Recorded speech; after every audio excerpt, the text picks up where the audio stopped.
Ravens Wrap is brought to you by Bud Light, FlyLady.net, Ocean City Golf Club, Comfort Inn Gold Coast, Ravens247.com, the original Green Turtle Sports Bar and Grill, and hosted by the Blue Ox Bar and Grill. And welcome in to another installment of the Ravens Wrap Show here on Comcast Peach TV and Delmarva's Rock Radio, the strongest signal Ravens affiliate on the Eastern Shore, 93.5 The Beach. We are broadcasting from the Ravens Room here at the Blue Ox, 127th Street and Coastal Highway in Ocean City. Ravens Roost 44 with us. Give yourselves a hand, guys. The diehard of the diehard here tonight on a little bit different day as we're taping. We want to wish everybody a great Thanksgiving holiday. Hey, we want to thank our sponsors, of course, the original Green Turtle, the Blue Ox Bar and Grill, our friends at Bud Light, FlyLady.net, the Ocean City Golf Club, G&G Outfitters, Ravens247.com, the Comfort Inn Gold Coast, and JCTickets.net. All right, it's week number 12 of the NFL, week number 11 for your now 7-3 AFC North division leading Baltimore Ravens.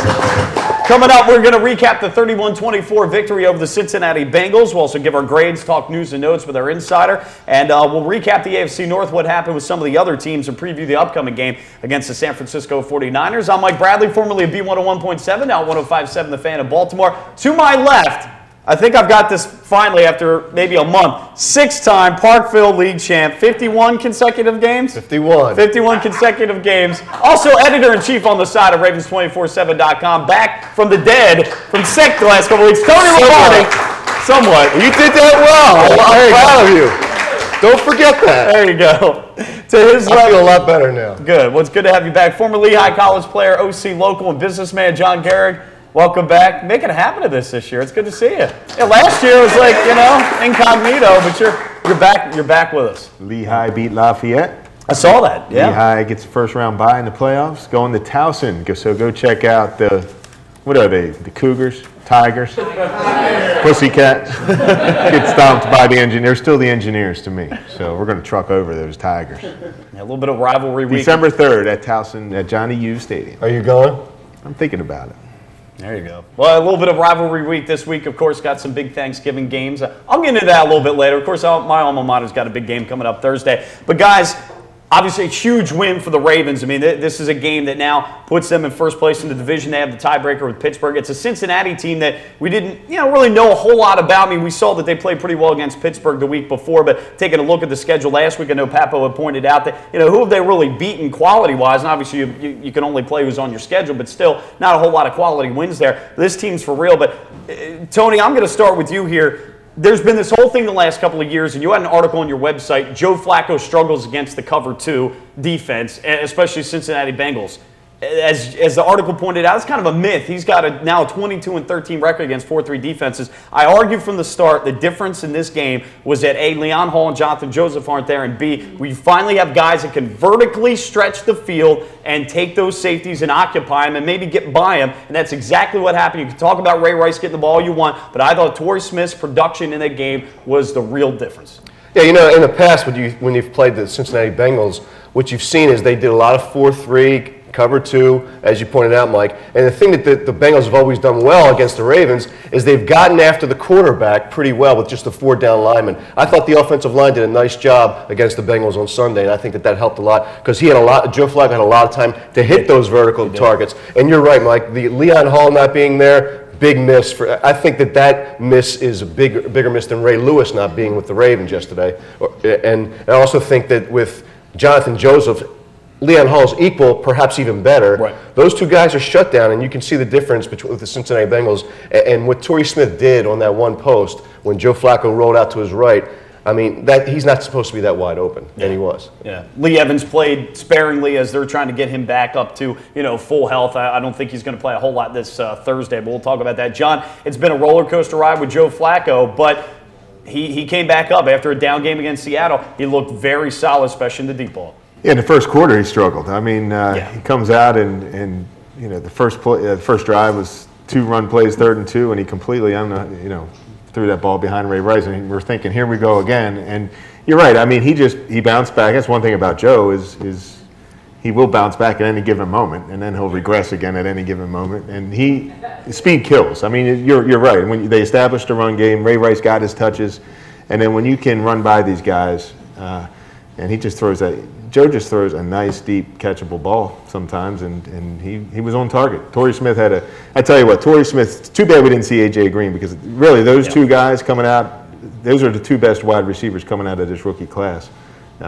Actually, I can't say too bad we didn't see him. I'm glad we didn't see him on the other side. But Torrey Smith's really coming into his own here. Yeah, I was going to say the first couple of series for the Ravens, it was ugly, and we're thinking, boy, he's just parlaying. The offense as a whole is parlaying a poor effort against Seattle into the first half against Cincinnati. The one play where Joe's sticking out the ball to give to Ray Rice in a running play and ends up hitting his fullback Vontae Leach. And it was ugly from the beginning, but all of a sudden Joe gets on track. I think 10 or 11 straight completions at one point. We only had 30 seconds, but it's just good to see in an important game at home that the offense came to play. Yeah, they came to play and they adjusted well, and I thought, Cam Cameron, a guy who's been heavily criticized, really came out with a good game plan yesterday. Yeah, it's almost the same thing sometimes with Cam. It seems like just like with the offense, it's a roller coaster ride with the game plans, but he had a good one. We're going to get in a lot more about this game. 31-24, the Ravens win over Cincinnati. They lead the AFC North. We'll talk a whole lot more about it coming up. It is the Ravens Wrap Show, Comcast Beach TV, and Delmarva's Rock Radio, 93.5 The Beach. We'll be back. All right. Are you embarrassed to invite people to your home to watch your favorite football team? Well, don't worry, because you're not alone. FlyLady.net is the support you need. Join us and our more than 600,000 members and learn how to crush the clutter and game plan your way through routines that'll help you organize your home and your life.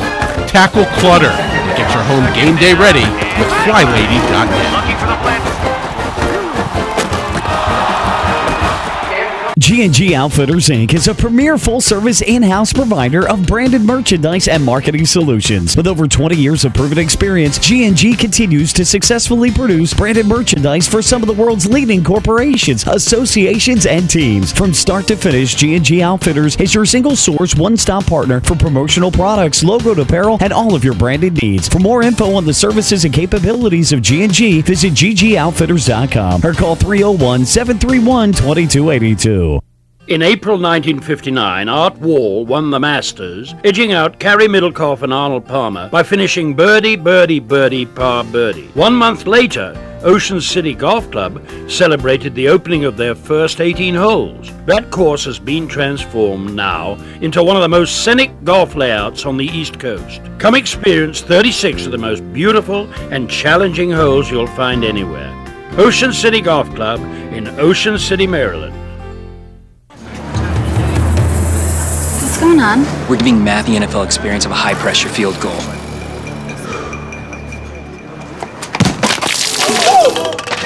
Look out! It's terrible, man! There's an easier way to get an ultimate NFL fan experience. Just snap the tag wherever Bud Light is sold and you can win. Bud Light in the NFL. Here we go. Hey, it gets easier. Really? No. It's the Ravens Wrap Show here on Comcast Beach TV and Delmarva's Rock Radio 93.5 The Beach. The Ravens 31-24 winners over the Cincinnati Bengals. And guys, last week, Bruce Laird, who's off today, brought in an orange juice carton that he had found at the table after the game last week, and Ray Rice apparently had gone missing. I'm happy to report that he was found alive and well at M&T Bank Stadium on Sunday against the Bengals. He definitely got the ball in this one. Taking a look at the stats for him, 20 rushes, 104 yards, 5.2 average in this one. Also, he had 5 catches for 43 yards, 10 targets. So in total, the Ravens tried to get him the ball 30 times. They were successful in 25 of those 30. So, I mean, look, there's no question that getting him involved, he's one of your top playmakers. That's big. And Cam was able to, get the message and get him the ball. Yeah, I think it's one of those things where you have to be patient with the running game because, the Ravens do a lot of zone blocking. I think about 60-65% of their blocking schemes are zone blocking. And sometimes there's big plays off the back end of that, but you have to keep going at it, be patient with it. And I don't think that they were when they played Seattle Seahawks. They were patient yesterday because there was a bunch of runs that went for 1 and 2 yards. But every now and then, that seam opens up and you can bust a big one like he did yesterday, a couple of them. And he had one called back on, I thought, a questionable penalty against Torrey Smith. Right. So, he went below the knees on that one. I don't think he's allowed to do that. But I thought there was another play where it was questionable. I don't know if it was on. Well, it was like a 26-yard run that was called back, I think. Yeah. So when you look at those kinds of things, and they're patient with it, they stay with it, John. I think you're going to get rewards when you keep giving the ball to a Ray Rice. When you stick with the running game, and Tony, is like playing with fundamentals. We're talking about protecting the quarterback, sticking with the running game, just being persistent with it if it's being shut down. The defense starts to play for the run, and when you can protect the quarterback, that allows Joe then to really sell the play fakes without having to snap out of that too quickly because he's worried about pressure. So he's able to really sell the fake. The defense is assuming the run, and that's when you get a wide receiver running by two safeties and then a passing touchdown. So everything kind of works together when you have a full game plan being executed, and the guys did a great job. It really felt that the whole game, it just offensively had a great feel to it after the first couple drives. Well, and Tony, you talked about the running game. I thought coming in that it was going to be extremely difficult to run the football because the Bengals, I think, were number 2 or 3 against the rush. And yet, and I thought maybe, and I know fans didn't want to hear this, I thought, well, the pass may have to set up the run again in this one. I know coming off that Seattle loss, that's the last thing I wanted to hear about, more passing than running. But I'll hand it to the Ravens. I mean, they at times, you're right, they chipped away. It wasn't always 5 yards a carry, but they chipped away enough. And they did a lot more damage against that Cincinnati defense in the run game than I thought they could do. Yeah, I think it's all about balance. I think if you look at the number of plays they had, I think it was almost right down the middle. Yeah, 28 rushes, 27 passes. Yeah, that's pretty balanced. Yep. So when you do those kinds of things, you keep the defense off guard, and they got to slow down a little bit, and they can't react and jump on the off the snap as quickly as they might like to, and I think the results are there. So when you have that play action going on, and Joe Flacco is able to get the ball downfield, and he was dropping dimes yesterday too in some cases. Yeah, no doubt about it.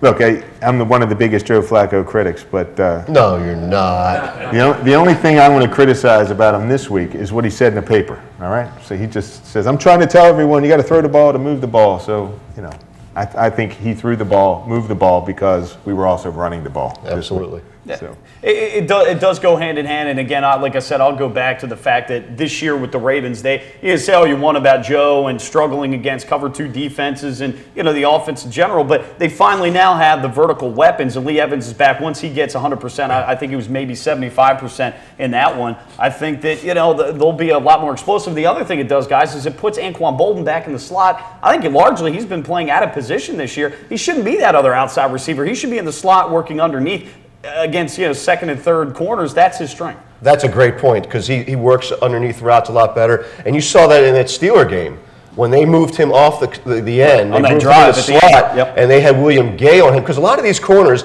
they get used to using that sideline as part of their defensive mechanism and their scheming. So if you get them out of their comfort zone, then they're less effective. But if you leave them on that edge and you can take on a guy like a William Gay in the Steelers game, that's something that Anquan Boldin can really put to good use. And I think having Lee Evans back allows him to do exactly that. John, Tony brought it up, and I completely agree. We talked last week about the fact that the Cincinnati defensive line, I think 85% of their sacks had come from just the 4-down linemen, some of whom were backups as well. Excellent job by the offensive line and pass pro. Joe did a good job stepping up as well, moving around. But, hey, that might have been, outside of week 1 against Pittsburgh, the best game they had in pass protection. Really was, and there's no surprise that we're able to execute on offense, score a lot of points against a good defense that we've traditionally struggled against. There's no surprise that when you execute in the protection and on the offensive line that you're going to have success. And offensively, it just felt right. My note sheet for preparing for this show, I just, after the first quarter, I balled it up and it was just let the game kind of happen. Joe was on the game, and everybody executed offensively for his last 3 quarters. And when you look back at those last 3 games, their offensive line, what happened 3 games ago for their offensive line? Ben Grubbs came back. Yep. And since that time, they've really pass pro'd well, and their running game is getting a little bit better too. It's amazing too in this game, about 15 seconds. Anquan Boldin, just 1 catch in this game. He was targeted 3 times. He had a touchdown. Ed Dixon, just 2 catches. Dennis Pitta, no catches at all. Hey, we've got lots more to get to. We'll wrap up the offense, talk some defense as well. Ravens win 31-24. More of the Ravens Wrap Show next on Comcast Beach TV.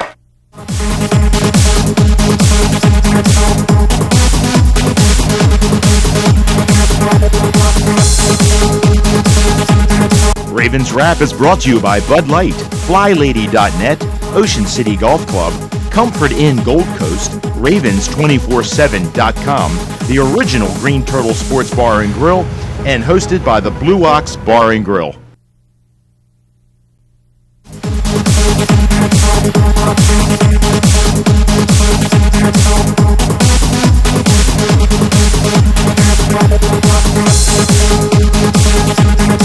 Ravens Wrap is brought to you by Bud Light, FlyLady.net, Ocean City Golf Club, Comfort Inn Gold Coast, Ravens247.com, the original Green Turtle Sports Bar and Grill, and hosted by the Blue Ox Bar and Grill. And welcome back in. Wait a minute. That's all you could do? Come on. We're in first place. And welcome back in. It is the Ravens Wrap Show here on Comcast Beach TV and Delmarva's Rock Radio 93.5 The Beach. From the Ravens Room here at the Blue Ox, 127th Street and Coastal Highway in Ocean City. Ravens Roost 44. Give yourselves a hand. The Ravens are AFC North leading. Baltimore Ravens 7-3. They're 3-0 in the division. And again, you can't emphasize enough how big that game was against Cincinnati, and now you've got Cleveland, which is no gimme. We've struggled at times, but you've got 2 games against Cleveland left and 1 against Cincy there. That'll be tough, but man, that's big for the Ravens. Want to thank our sponsors here: Original Green Turtle, the Blue Ox Bar and Grill, Bud Light, FlyLady.net, the Ocean City Golf Club, G&G Outfitters, Ravens247.com, the Comfort Inn Gold Coast, and JCTickets.net. Mike Bradley, Tony Lombardi back from sick leave for a couple of weeks, although they're still under the weather a little bit, but it's good to have you back. Taking it for the team. There you go. John Gehrig, Bruce Laird's on vacation. He'll be back next week. Hey, want to send our best Thanksgiving wishes out to everybody out in TV and radio. Hopefully it's spent with family and friends, and lots to be thankful for. And certainly thankful for the win, guys, over the Cincinnati Bengals. And as I mentioned last break, I mean, I guess when you've got the running game going so successfully, it's funny, again, as I mentioned, Anquan Bolden 1 catch, Ed Dixon 2, Dennis Pitta none, and Dixon and Pitta have been huge the last 3 weeks for us. Yeah, they've been a big part of the offense, and that might be what Cincinnati adjusted to, and they sort of rolled coverage towards those guys, and that's all the NFL has always been about. How do you adjust for their counter moves? How do you attack their weaknesses and protect your own weaknesses? And I think the Ravens did a really good job with that. And then props to Cam Cameron, as we mentioned earlier, gets a lot of criticism, but I think he deserves some props for that game plan against the Bengals. Guys, the only issue I had, I guess, in the game was that I think it was the first long pass to Torrey Smith down there. It just kills me that we ended up with a field goal on that play instead of a touchdown, because again, those are big differences there. I know we've struggled mightily in the red zone, and Cincinnati, when it came, and look, we converted in the red zone. We were 2 or 3, don't get me wrong, but when Cincinnati needed to run the football down there in the red zone, they were successful. It seemed like every single time. That one series, though, it killed me that on 3rd down, I guess we went for a pass there. I think, and you know me, I love the run. I think you got to do it. You got to run the football there and pound them. Well, I look at the Cincinnati Bengals as a team that, when you first get the schedule, you say Browns, Bengals, there's 4 wins right there. Yeah. That's not the case anymore with the Bengals. And hats off to Marvin Lewis for the coaching job that he's done with this young team that in the offseason lost Carson Palmer, lost Chad Ochocinco. And when you lose big players like that, you wonder how they're going to make up for those huge losses. And they've done that and more. Andy Dalton's been a terrific find as a second-round guy. And you've got this offensive line that the Cincinnati Bengals have is really underrated. Yeah. They pushed around the Ravens' defensive line quite a bit in that running game yesterday. They did. It's a Cincinnati team. I think addition by subtraction, though, talking about the guys that aren't with Cincinnati anymore, John, this is a team to be reckoned with. And we talk about the division. If the Cleveland Browns make good use of their draft picks in the next couple of years with Mike Holmgren, we'll see that, that's not a given. This could be it already is, but this could be one hell of a division top to bottom in a few years. And now the Bengals get 2 first-round picks for some dude named Palmer out in Oakland. And that's scary after watching them on Sunday with acquiring even more talent there. Yeah, I mean, and they're young. That's the thing. I mean, you get rid of Houshmandzadeh and basically Chad Ochocinco. You get rid. Basically, they got rid of their entire offense that. When the Bengals made their playoff run a few years ago, is gone and replaced with younger and better talent. So Tony's right. I mean, this is not a cakewalk. I mean, the Browns are still the Browns, I think, but the Bengals are. It's hard not to be impressed with this quarterback. Yeah, no, I agree with that. And let's talk about their offense, guys, and for us defensively. Andy Dalton, 373 yards in the air, 24-45. He had a touchdown. He did have 3 picks, though, and obviously that was a big difference in the game for the Ravens, who were able to, to take advantage of that. Some really good interceptions. Ladarius Webb, that was a hell of an interception that he made on a ball that was just thrown slightly beyond the wide receiver there. Jimmy Smith, good to see the rookie first-round pick, him get into the mix as well. Ed Reed had one, I think, late in the first half. So that was good to see. That was the difference. And you expect that of a rookie quarterback, though. You do, but I think he made a lot of plays that you wouldn't expect from a rookie quarterback. Pinpoint accuracy is what stuck out for me. Absolutely. And you know, that interception at the end of the first half, I think he's just trying to make a play. Ed Reed's down there, so that's just, you know, one of those alley-oop kind of plays. It's almost like a punt, so to speak. But the other two, like you said, Ladarius Webb's interception, wow. I mean, I don't think any quarterback in the league expects a defensive back to make a catch like that on the ball. And I'm not even so sure that his receiver didn't cut his route short. You know, it could have been. So, but the one that Jimmy Smith was a bad throw. About 50 seconds. I mean, you take a look at Cincinnati. I know A.J. Green was out, John, but these receivers are very impressive. We saw last year, Jerome Simpson, I mentioned this last week during the show, had a huge game against us again. He had a huge game last year against us in the last game of the season. Yeah, these guys have a lot of speed. They're young. You can see when Jimmy Smith got beat, he wasn't making up any ground. So these guys can just move. And the quarterback, Andy Dalton doesn't have a great arm, but he just throws a nice deep ball, and it's always right on time. And for a young guy, I mean, that's really hard to do, to at least have the anticipation to throw those deep balls on time and accurately. All right, we'll talk more about it. Our defense against their offense. The Ravens, though, 31-24, first place Ravens in the AFC North. It's the Ravens Drive Show here on Comcast Beach TV and Delmarva's Rock Radio, 93.5 The Beach. G&G Outfitters, Inc. is a premier full-service in-house provider of branded merchandise and marketing solutions. With over 20 years of proven experience, G&G continues to successfully produce branded merchandise for some of the world's leading corporations, associations, and teams. From start to finish, G&G Outfitters is your single-source, one-stop partner for promotional products, logoed apparel, and all of your branded needs. For more info on the services and capabilities of G&G, visit ggoutfitters.com or call 301-731-2282.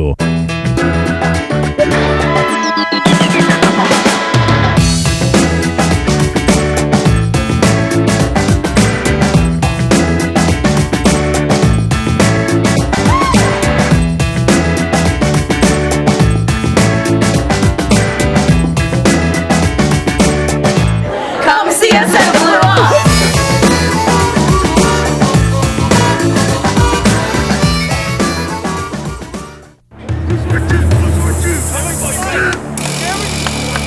What's this all about? We're giving Rich the NFL experience of a goal line dive. Really?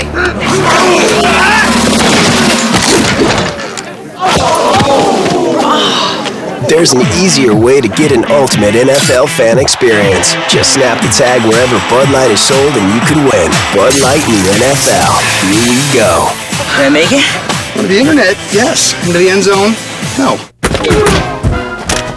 Are you embarrassed to invite people to your home to watch your favorite football team? Well, don't worry, because you're not alone. FlyLady.net is the support you need. Join us and our more than 600,000 members and learn how to crush the clutter and game plan your way through routines that'll help you organize your home and your life. Tackle clutter and get your home game day ready with FlyLady.net.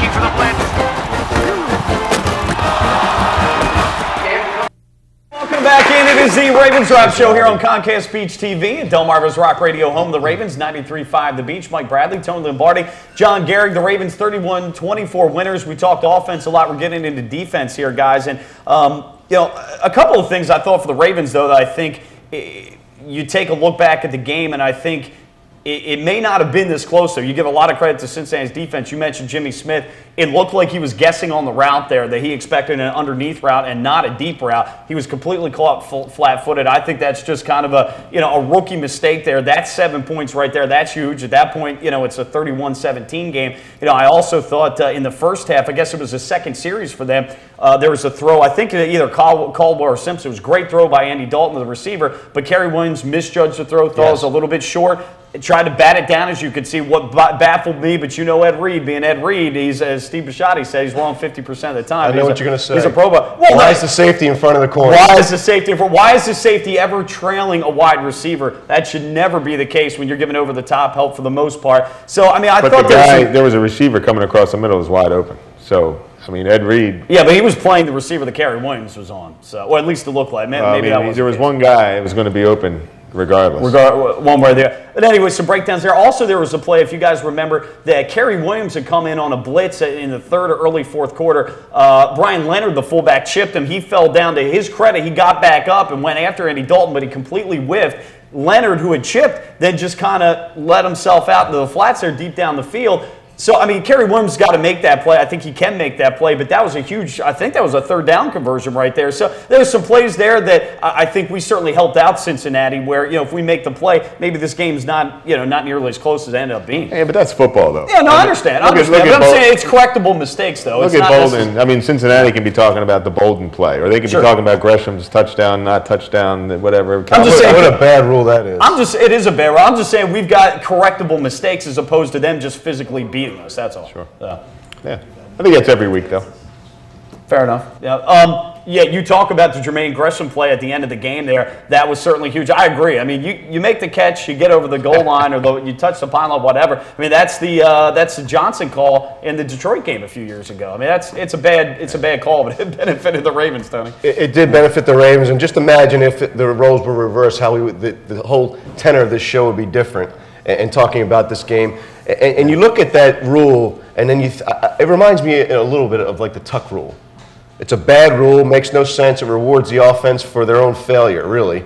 And in this case, it rewards the defense for their own failure. Because if you are a running back and you break the plane, and then as you are falling to the ground, someone comes and hits you and jars the ball loose, that's still regarded a touchdown. This guy earned a touchdown yesterday. It's a bad rule. They got to change it. I know it worked out for the Ravens, but they got to change that rule. But here's the deal. He caught the ball, and he got possession of the ball. The ball itself, even though his feet weren't in the end zone, the ball was. So he didn't cross the plane with possession of the ball. So it was. But he takes a step or two in there, and then falls with the ball on the ground. To me, it flies in the face of everything. But imagine you're jumping up for a ball, right? And you put a foot down and then fall on your back and the ball comes out. Is that a catch? But as opposed to a rushing play, all you have to do is get the ball. Yeah, but it wasn't a rushing play because when I know it wasn't. In a rushing play, I'm taking the ball over the plane of the goal line, touchdown. He didn't have possession of the ball until the ball was already in the end zone. His feet were. This is like 1 in a million type play. His feet were still in the field of play, but the ball in his hands were they're already across the plane. So he basically had gained possession of the ball in the end zone. I know if that was Ed Dixon and that wasn't a touchdown, I'd be pretty ticked off right now. And so we would all be. And I just think if you have the ball in your two hands and you cross the plane, touch the pylon, it should just be like a rushing play. Well, he's saying he didn't have possession of the ball. But I understand. Yeah. Well, hey, look, hand it to the refs. We can talk about bad calls, etc. Hand it to the refs that they took a good look at it, and they did hand it to Ryan Winter. He was in the scrum. Yeah, you saw it on the one play. The ref got completely obliterated on that. It was unbelievable on the one play. The other play too, where now he didn't. The one thing about Suggs is he didn't bring him down. Although I guess they could have still called it, but there was the non-horse collar call on Andy Dalton, who got called for intentional grounding. The thing is, he did grab. There's clearly he grabbed the back of his shoulder pads, but at the last minute he kind of let go. He didn't completely bring him down. But you can do that if you're inside the box. I don't know that you can do that inside the box. Yeah, that's an outside the tackle box rule. So it's try to prevent those injuries with what's the guy who used to play? Roy Williams. It was Roy Williams with the Cowboys. Yeah, he did that with T.O., and he broke another guy's leg doing the same thing. But if Dalton will grow some red dreadlocks, it wouldn't really matter because you can just grab him by the hair. Yeah, one could argue that Torrey Smith's dreadlocks cost it a touchdown, but it's considered a part of the uniform, so you can drag him down with it. Think about his day if he doesn't have those dreads, because he's gone for a score on that. Well, we had a poll question on our site today. Should Torrey Smith, for the benefit of the team, cut his dreads? Or just tuck him in under the helmet. I mean, whatever. And I think like 82% of the people that respond say yes, he should. Yeah. Well, hey, real quick, guys, 15 seconds left. The Cincinnati Bengals, though, 52 points scored last 2 minutes of either half this season. That's big. So they average basically a touchdown. So they're a team that has been able to come back in games. We'll talk more about it. Ravens win over the Bengals. More of the Ravens Wrap Show next on Comcast Beach TV and 93.5 The Beach.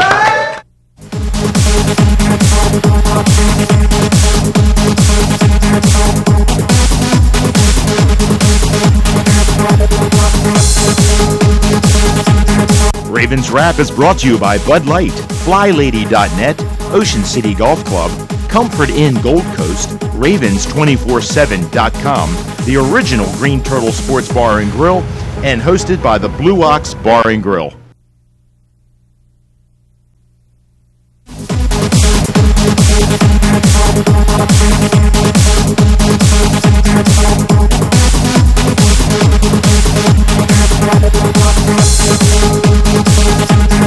Ravens Wrap is brought to you by Bud Light, FlyLady.net, Ocean City Golf Club, Comfort Inn Gold Coast, Ravens247.com, the original Green Turtle Sports Bar and Grill, and hosted by the Blue Ox Bar and Grill.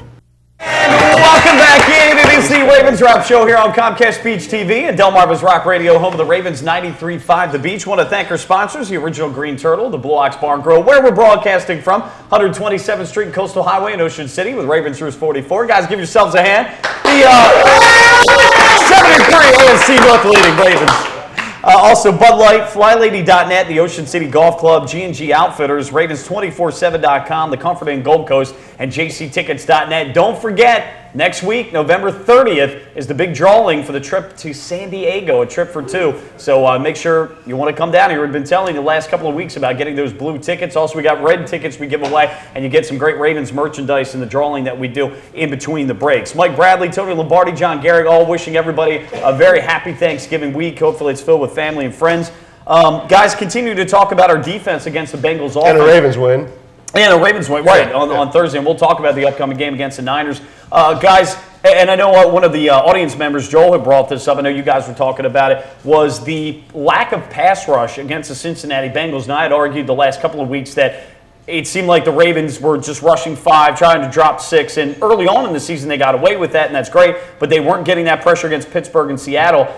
This week, I thought in the first half, Pagano did, and they weren't bringing blitz packages in those two games. I thought, first half, they were bringing those blitz packages. They just weren't quite getting there. I mean, they were close but no cigar on that one. In the second half, though, it did look like he dropped off. I think part of that's due to the fact that, hey, even without A.J. Green, guys, this is a very impressive receiving core. They may not be household names, but Jerome Simpson, Andre Caldwell, Gresham, the tight end, and even Hawkins, who had a big game against the Steelers 2 weeks ago, those guys are pretty darn good receivers. They're good receivers, and I think one thing that impressed me about Andy Dalton, too, is that, and John and I were talking about this on the break, he throws on time. And he gets rid of the ball pretty quickly, and he's very, very accurate. And when you have those things working for you, that's a good weapon to go against the blitz, because he throws the ball to a spot. There was one time yesterday where I forgot which receiver it was. He broke to the right, and Dalton threw it to his left. You don't see Joe Flacco doing those kinds. Joe Flacco throws to open receivers that are running to open areas. He doesn't throw on time. And so I think when you put all those things in the mix, Andy Dalton's a good guy to have to combat a blitz, and I think that's what they were doing yesterday. I mean, John, he does get rid of the ball quickly. It is a West Coast offense, but I also thought at times he was able to sit back there and wait for some of these deeper 15 to 18-yard skinny posts against our cover to, get time to evolve and then throw the football. So it wasn't all timing. Yeah, the defensive line truly's been struggling here over the last few weeks. I think the last 3 games we may have 3 or 4 sacks, and Suggs has been nowhere to be found. It's been Kruger and McPhee, I think, have 1.5 each, and Pollard has 1. So I mean, Suggs seems to go, guys, in spurts. I mean, and we've seen that the last couple of years. He'll get a bunch, and then he'll disappear for maybe a month before. I think it's matchup things with Suggs, because Whitworth is, since he's been with the Bengals, his own Suggs. If you notice yesterday, he switched over to the other side a couple of times to go up against Smith.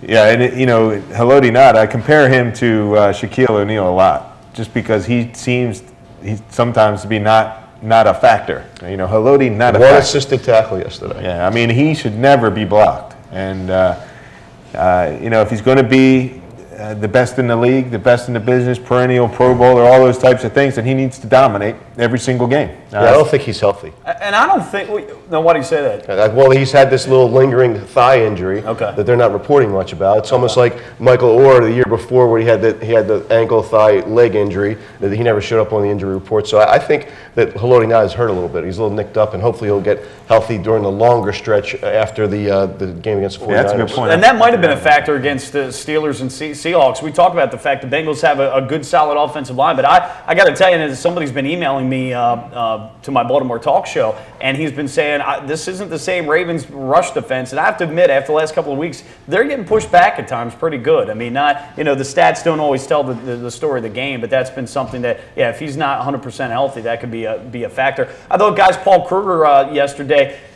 he's really progressing. I thought, though, a few times he's yay short in getting Dalton. They're yay short in getting there.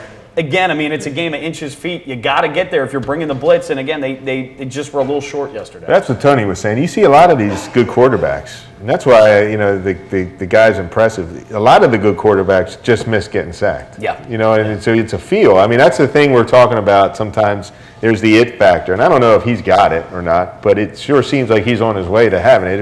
There's a presence, there's a confidence in the pocket. He's calm. He gets rid of the ball, and that's why he's almost sacked a lot, and why he's not getting hit a whole lot. And when he does get hit, he's able to get rid of the ball a little bit. And but we did harass him when it counted. So with all props to the defense. When they had a chance to put this game in overtime, the defense showed up and stuck it to him. Paul Kruger's getting one-on-one opportunities. I think he's going to continue to blossom there. I think Terrell Suggs, guys, I know you want to maintain your outside lane, but I don't think sometimes he goes inside. I think he needs to go inside a little bit more. He's constantly on the outside. This is my thoughts. Pernell McPhee, got about 30 seconds. I'll tell you, Pernell McPhee continues to develop. He took up a double team and kept pushing that pocket. Yeah, I think Pernell McPhee, I talked to Eric DeCosta about him. He told me that if they had known that he was going to be this good, they would have taken him in the second round. That's how well he's playing. Yeah. He's got what the coaches call heavy hands, and I think those heavy hands help him get through those double teams too. All right, we'll talk about it more. The Ravens 31-24 over the Bengals. We are feeling good Thanksgiving week in first place. More of the Ravens Wrap Show coming up next. JC Tickets provides first-class trips to Ravens road games, including airfare, 4-star hotels, game tickets, and cocktail parties. We also help provide great seating locations to all Ravens home games. JC Tickets, where the games begin. Visit us at jctickets.net. Win a trip to San Diego for 2 when you attend the Raven Wrap Shows at the Blue Ox Bar and Grill on 127th Street. Get 1 free raffle ticket for every show you attend, Wednesdays, 7 to 9 p.m. Drawing is during the November 30th Ravens Wrap Show. G&G Outfitters, Inc. is a premier full-service in-house provider of branded merchandise and marketing solutions. With over 20 years of proven experience, G&G continues to successfully produce branded merchandise for some of the world's leading corporations, associations, and teams. From start to finish, G&G Outfitters is your single-source, one-stop partner for promotional products, logoed apparel, and all of your branded needs. For more info on the services and capabilities of G&G, visit ggoutfitters.com or call 301-731-2282. What's going on? We're giving Matt the NFL experience of a high-pressure field goal.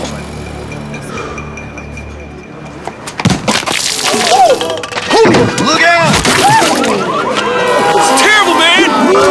There's an easier way to get an ultimate NFL fan experience. Just snap the tag wherever Bud Light is sold and you can win. Bud Light in the NFL. Here we go. Hey, it gets easier.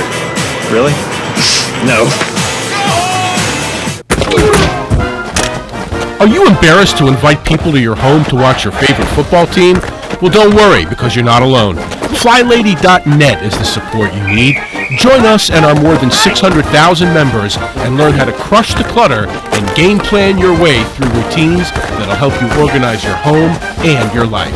Tackle clutter and get your home game day ready with FlyLady.net.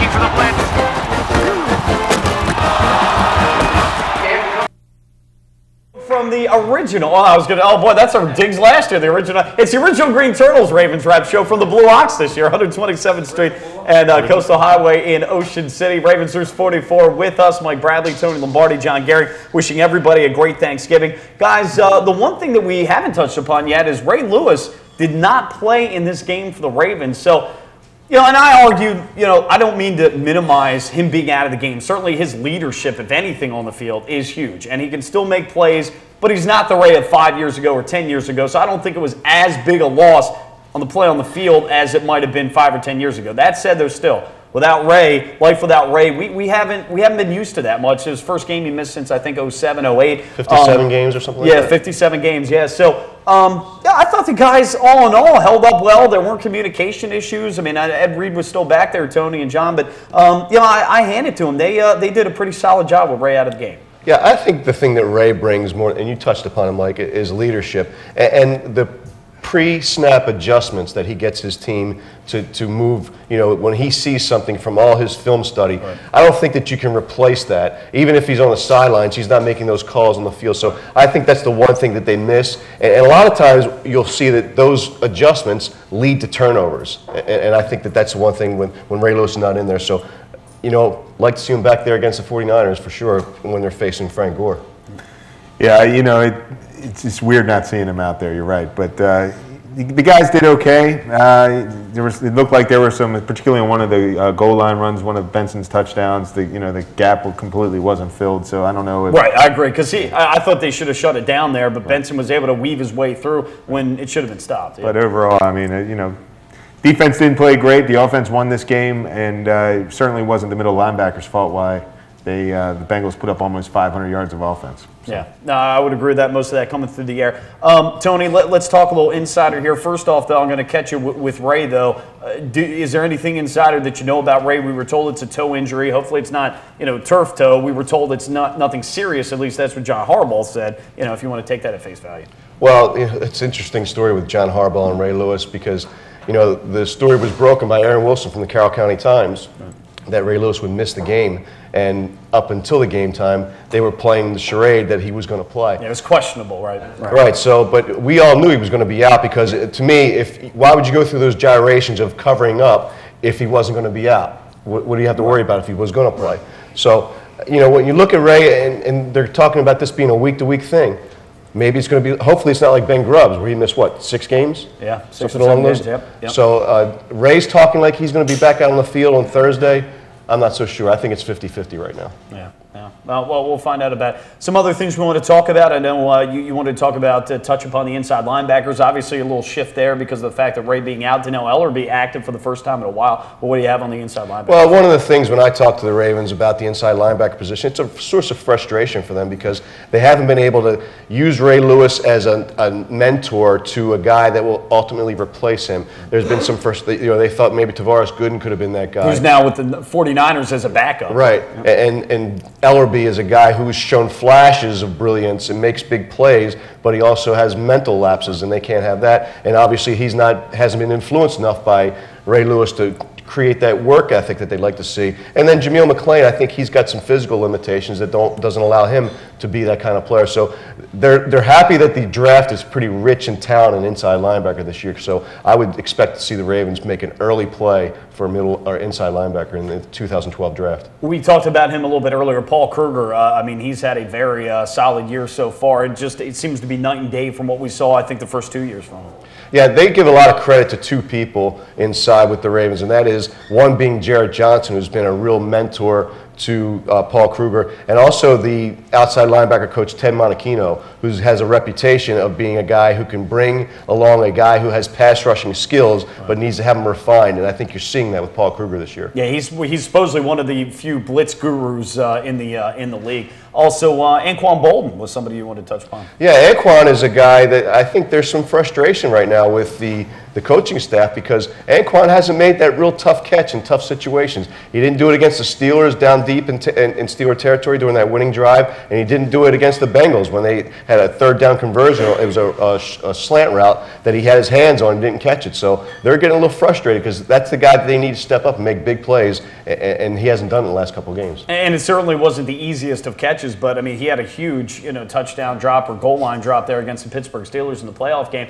Just one catch, targeted only 2 times. You credit that to the defense, trying to take him away, but just one catch against the Bengals. However, that was a touchdown and a great play. Joe rolls out. Bolden adjusts. We talked with the audience about that. Bolden adjusts, moves back to the inside a little bit, and Joe, who I think was looking deeper maybe to Smith, throws it to Bolden, and then he goes down the middle of the field. Yeah, I thought he was going to throw that ball to Smith too. I really thought he was going to, because he was double covered. They had the cover 2 rollover coverage. They would have intercepted it, but he did. That was the kind of play that you normally see Ben Roethlisberger make. Yeah. Yep. Buying time in the pocket, and something breaks off. It's an improv play, and we're not used to Joe making that. And that's something between the receiver and the quarterback that you should like to see develop more. So that was a good play. No doubt about it. I can't explain. We don't have time. But I can't explain the one interception though that he threw to Ed Dixon.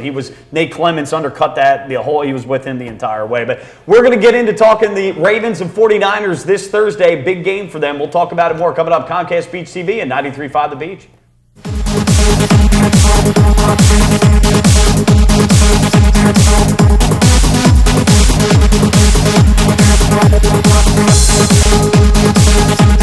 Ravens Wrap is brought to you by Bud Light, FlyLady.net, Ocean City Golf Club, Comfort Inn Gold Coast, Ravens247.com, the original Green Turtle Sports Bar and Grill, and hosted by the Blue Ox Bar and Grill.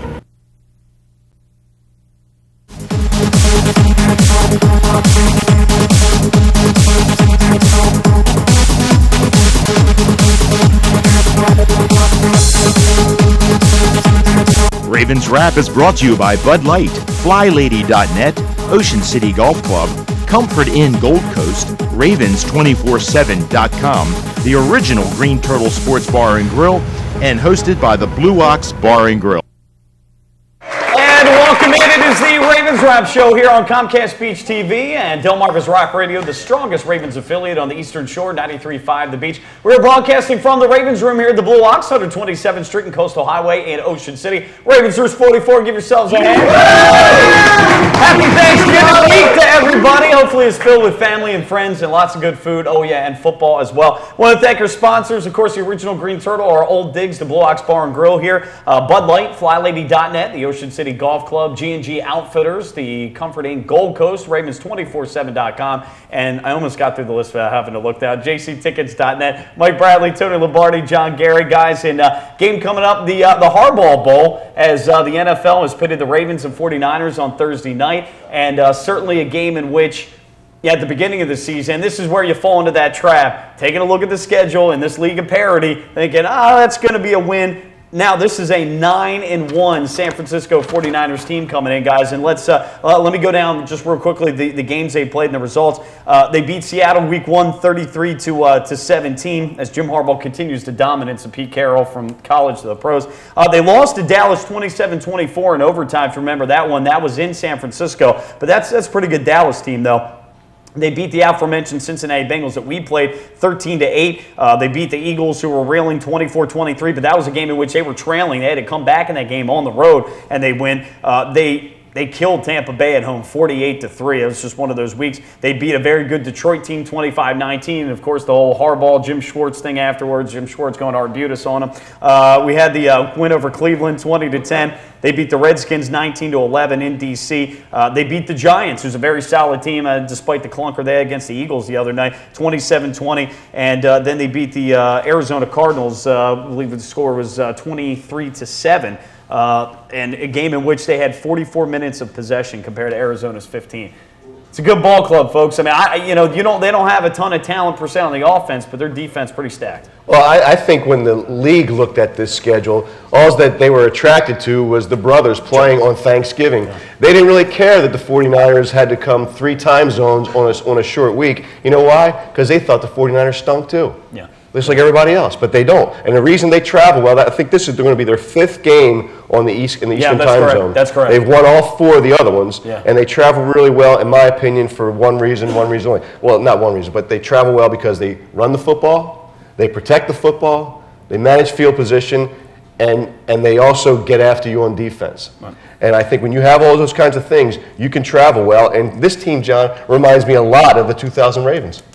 Yeah, they're coming out of nowhere a little bit, and Jim Harbaugh just has, I don't know what he's got, but when he was with Stanford and just turned that team around, when USC was the dominant team in college football, he always just seemed to find a way to get his guys up, and now Stanford's one of the best programs in the country. Right. And now 49ers, Alex Smith was thrown to the heap I don't know how many times here over the last, every year he's is he going to be with San Francisco? I don't know if he's had like a million different offensive coordinators too. So I mean now he's a serviceable guy. Yeah. And this team is kind of taking on that personality. And here's what happens when you start winning.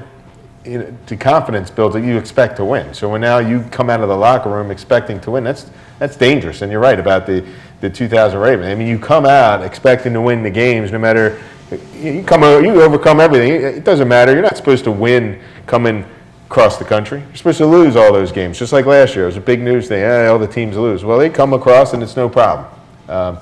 And meanwhile, teams like the Ravens who are expected to win go to Seattle. And what do we use as an excuse? The time trip. Yeah, we use a 3.5-hour plane ride. I mean, all right, guys, everyone doing exercise. Sit down and put some headphones on. Sit on your couch, put some headphones on, prop your legs up, and look at your iPad for 3.5 hours. Then get up, sleep, maybe eat a couple steaks, go to sleep, watch another movie at night in your bed. Do that for 2 days, and then see if you can go jog around the neighborhood, or if your knee's hurt, or you're just not ready, or, you know, so I'm not buying all this stuff, and they're not either. So they come across, they play football, they run the ball. Their turnover differential, like you're saying, protecting the ball, plus 17. When you do that, that's what the Ravens used to do. Yep. When you dominate and you take the ball away and don't give it back, you're going to win games, period. I think the one thing, though, that certainly plays in the Ravens' favor is it's a short week. We saw what happened last Thursday night, not taking anything away from Denver and Tim Tebow in that one,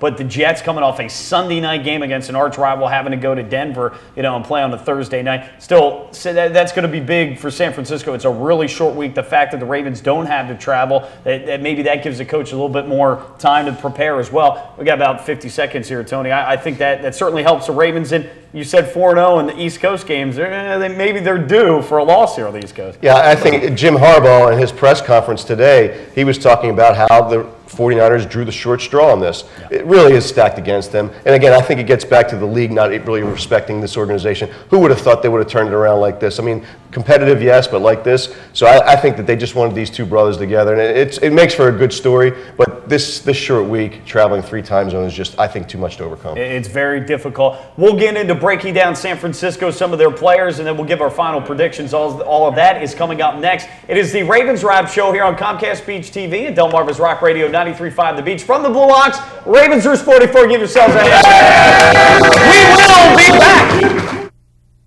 G&G Outfitters, Inc. is a premier full-service in-house provider of branded merchandise and marketing solutions. With over 20 years of proven experience, G&G continues to successfully produce branded merchandise for some of the world's leading corporations, associations, and teams. From start to finish, G&G Outfitters is your single-source, one-stop partner for promotional products, logoed apparel, and all of your branded needs. For more info on the services and capabilities of G&G, visit ggoutfitters.com or call 301-731-2282. Welcome to the Comfort Inn Gold Coast. Conveniently located just 1 block from the beach and adjacent to shopping at the Gold Coast Mall and the movie theater. Newly renovated and open year-round with a marvelous bayfront view. Visit us on the web at comfortgoldcoast.com and see our hot deals and great golf packages, or simply call our direct reservation line to plan your stay.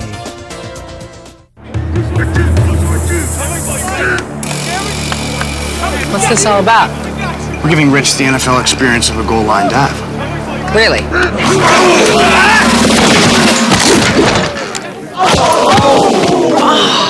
There's an easier way to get an ultimate NFL fan experience. Just snap the tag wherever Bud Light is sold and you could win. Bud Light in your NFL. Here we go. Can I make it? On the internet, yes. Into the end zone, no. Are you embarrassed to invite people to your home to watch your favorite football team? Well, don't worry, because you're not alone. FlyLady.net is the support you need. Join us and our more than 600,000 members and learn how to crush the clutter and game plan your way through routines that'll help you organize your home and your life. Tackle clutter and get your home game day ready with FlyLady.net. Looking for the plan.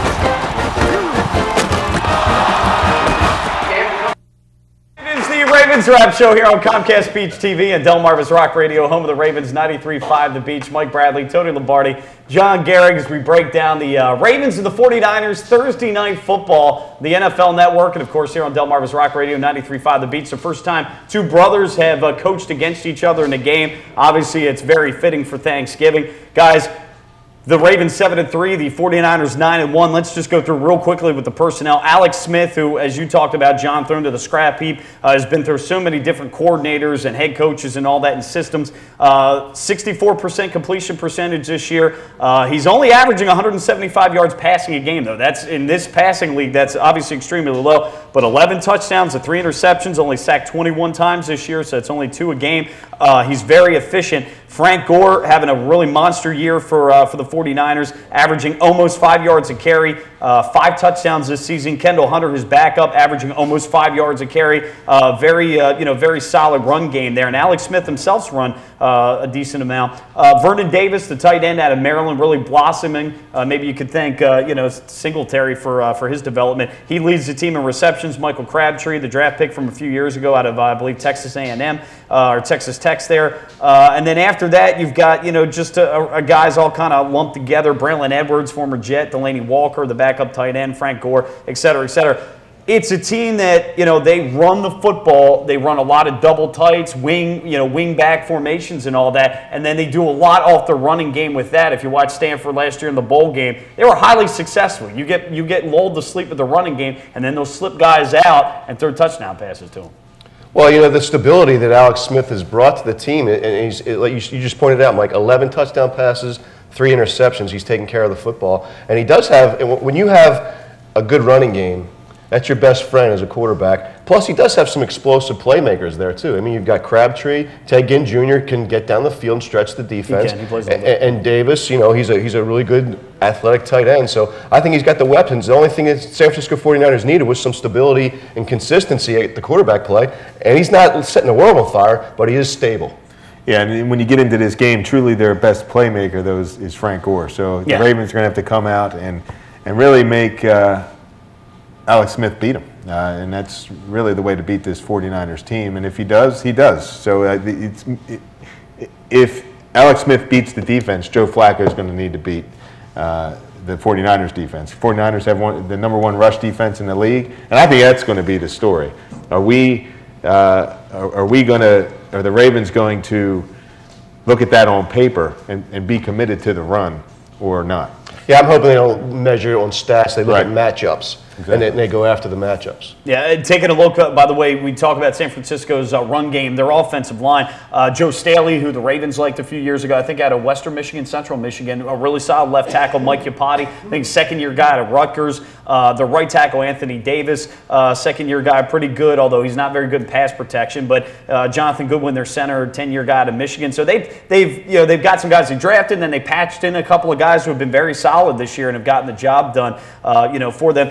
Defensively, guys, I mean, this is the best. They run a 3-4 defense like the Ravens. This is the best inside linebacker duo in the league with Patrick Willis out of Ole Miss and Navarro Bowman. Navarro Bowman's got 73 tackles, Patrick Willis 61, and then the next guy after that is 35. Those guys are tackle machines.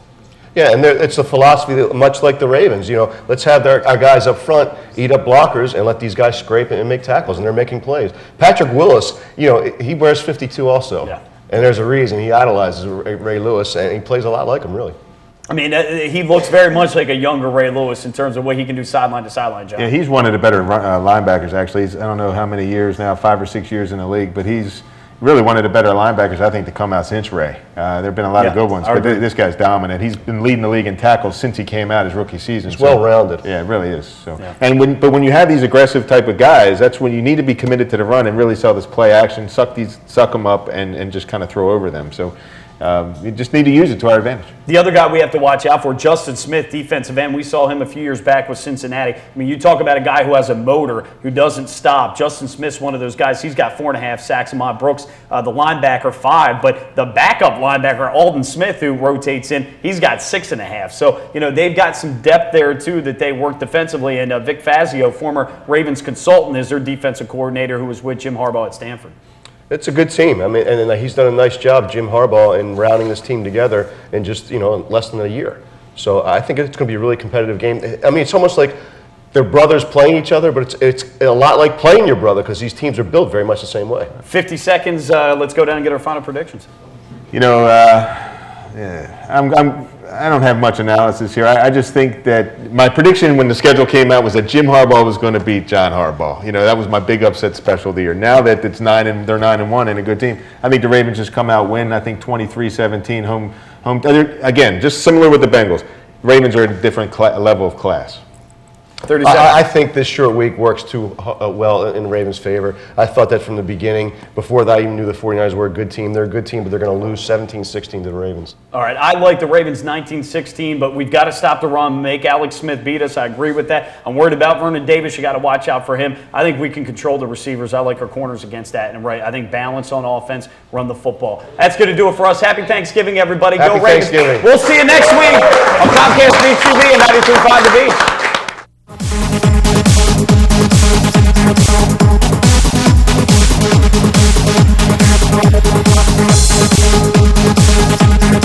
Ravens Wrap is brought to you by Bud Light, FlyLady.net, Ocean City Golf Club, Comfort Inn Gold Coast, Ravens247.com, the original Green Turtle Sports Bar and Grill, and hosted by the Blue Ox Bar and Grill.